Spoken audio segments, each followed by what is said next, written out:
rapport aux lésions rencontrées chez les survivants de violences sexuelles, sont de différents types.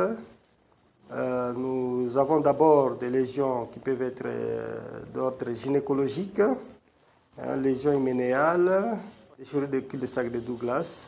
On peut avoir des infections, donc des infections sexuellement transmissibles, telles que la syphilis, les infections à Candida, Trichomonas et d'autres infections urinaires. On peut avoir aussi des complications type de déchirure périnéale ou des fistules vésico-vaginales ou recto-vaginales. Par rapport aux lésions périnéales, nous parlerons beaucoup plus des enfants de moins de 5 ans. Chez les enfants de moins de 5 ans, les lésions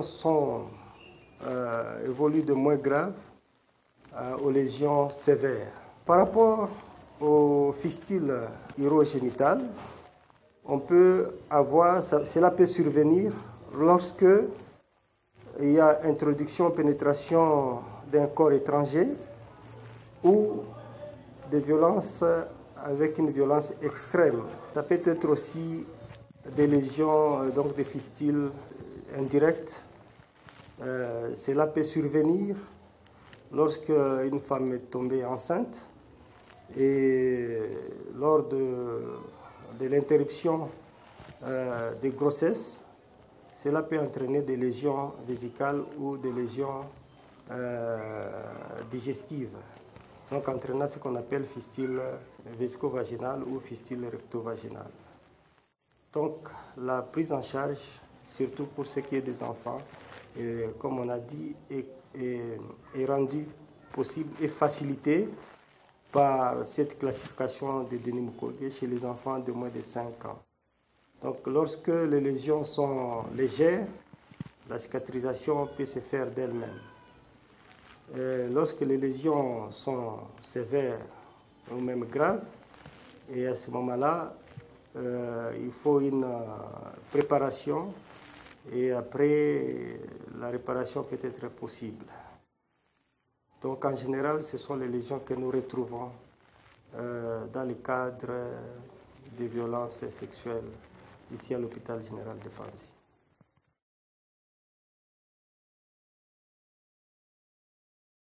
Lorsque nous avons une survivante de violences sexuelles, si c'est une urgence, directement un médecin la voit. Alors, l'examen s'est fait par un médecin légiste et aussi les gynécologues pour l'expertise. Alors, de façon générale, le médecin légiste va voir des lésions réparties sur le corps de la dame et la localisation et voir aussi la sévérité des lésions.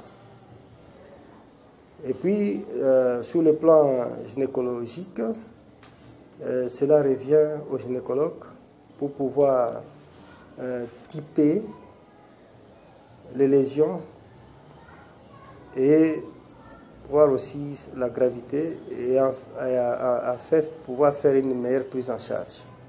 Ici, c'est corps inanimé.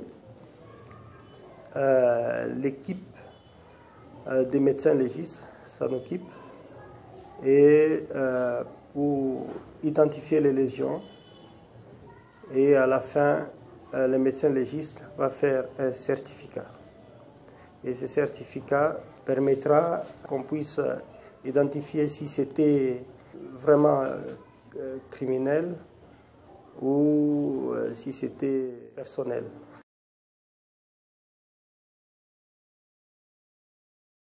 Vous verrez qu'il y a des femmes qu'on a amenées ici, même dans les services de chirurgie, comme quoi ils ont été battus par leur mari.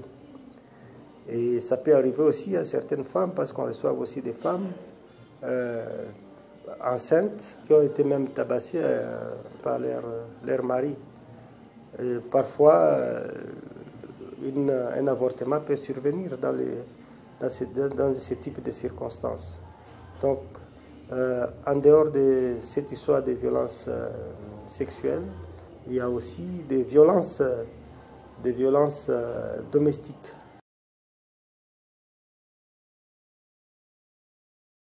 Pour ce qui est de la formation des médecins, maintenant de plus en plus, des choses sont vraiment très bien organisées. Et sur le plan pratique, nous avons 3 volets. Donc, il y a le volet psychologique, le volet médical et le volet chirurgical. Donc, nos médecins collaborent avec les psychologues pour ce qui est du volet psychologique. Mais sur le plan médical, il y a des formations pour les jeunes médecins et aussi les protocoles qui sont déjà établis.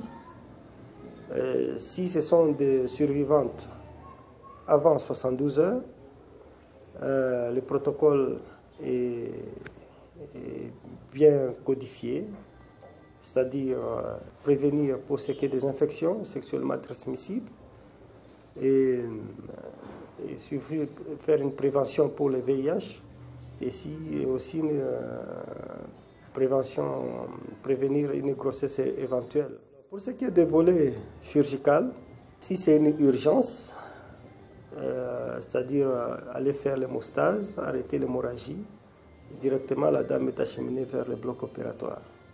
Si ce n'est pas urgent et que l'état général de la survivante n'est pas bon, un conditionnement est d'abord fait et par la suite une chirurgie peut être faite.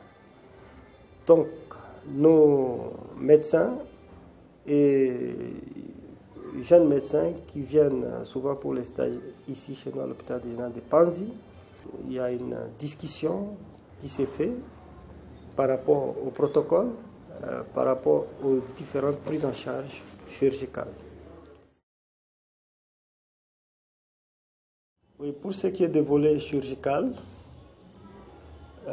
si ce n'est pas un cas venu en urgence et que l'état général le permet, une programmation pour une prise en charge peut être faite.